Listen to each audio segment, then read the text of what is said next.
आज हम इकाई 10 फसल उत्पादन से संबंधित अभ्यास प्रश्नों को हल करेंगे। प्रश्न संख्या 1 है, निम्नलिखित पोषक तत्वों में से मुख्य पोषक तत्व, गौण पोषक तत्व एवं सूक्ष्म पोषक तत्वों को छांटकर उनके समूह में लिखिए। क्या sulphur, calcium, nitrogen, oxygen, potassium, लोहा, फास्फोरस, मैग्नीशियम, जिंक, कार्बन, तांबा और हाइड्रोजन दिए गए।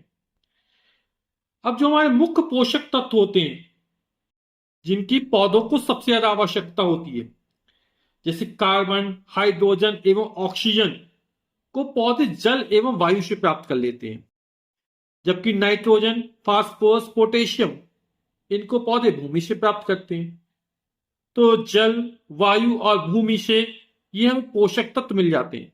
यदि पौधों को पर्याप्त मात्रा में पोषक तत्व नहीं मिलते हैं तो उनकी गुणवत्ता और पैदावार प्रभावित होती है।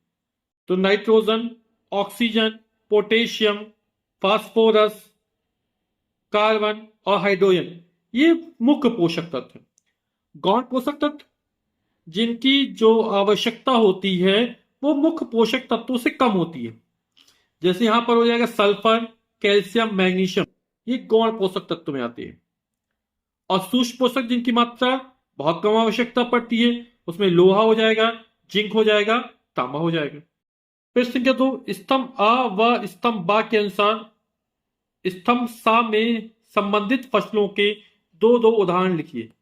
तो जून से अक्टूबर तक खरीफ की फसल बोई जाती है, इसमें मक्का और मूंगफली आ जाएगी। मार्च से जून तक जायद की फसल बोई जाती है, इसमें मूंग और उड़द हो जाएगी। नवंबर से अप्रैल तक रबी की फसल बोई जाती है, इसमें गेहूं और सरसों हो जाएगा। फिर अगला स्तंभ आ तथा स्तंभ बा का मिलान कीजिए। तो यहां पर ये हंसिया बना हुआ और इसका काम क्या है, कटाई के काम में आता।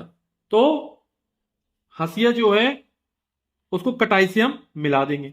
अब ये डिबलर का चित्र नजर आ रहा है और ये जो डिबलर होता है वो गहराई तक बीज बोने के काम में आता है ताकि बीजों की क्षति ना हो पाए। तो यहां पर ये किसके काम में आएगा, बुआई के काम में आएगा। तो इसको हमने बुआई से मिला दिया। डिबलर के अलावा हम सीड ड्रिल का भी प्रयोग करते हैं बुआई के लिए, जिसको बोनी मशीन कहते हैं। ये जो हमको चित्र नजर आ रहा वो तिकोनिया हैरो का चित्र है और ये उथली जुताई के लिए प्रयोग किया जाता है। तो यहां पर ये हो जाएगा उथली जुताई के लिए। और आपको ये नजर आ ही रहा ये किसके सिंचाई का संसाधन है, तो यहां पर सिंचाई में इसका प्रयोग कर देंगे। प्रश्न के 4 है, दिनेश ने अपने खेत में रबी की फसल के अंतर्गत गेहूं की फसल उगाई। गेहूं की फसल के बाद उसने उसी खेत में दलहनी फसल उगाई। आपके अनुसार दिनेश फसल की किस प्रक्रिया का प्रयोग कर रहा है और क्यों, लिखिए। तो यहां पर ये जो प्रक्रिया है इसको बोलते हैं फसल चक्रण और ये भूमि की उर्वरता बढ़ाने के लिए किया जाता है।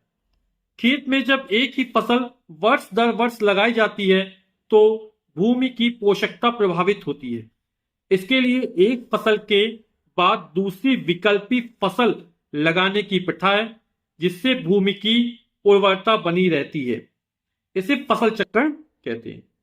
अब इसमें जैसे गेहूं की फसल उगाई और गेहूं की फसल के बाद उसने दलहनी लगाई। तो आप जानते हैं दलहनी दाल कुल के जो पौधे होते हैं उसकी जड़ों में राइजोबियम जीवाणु पाए जाते हैं और वो क्या करते हैं, नाइट्रोजन का स्थिरीकरण करते हैं।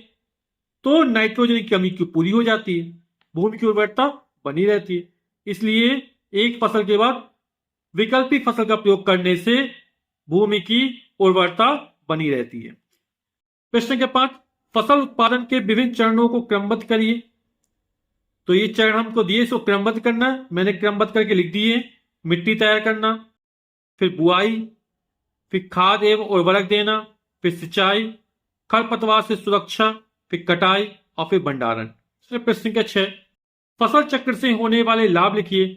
तो पहला लाभ है भूमि की उर्वरता बनाए रखने में, दूसरा फसलों के लिए पोषक तत्वों को बढ़ाने में, तीसरा कम लागत में पैदावार बढ़ाने में और चौथा कटाव को कम करने में।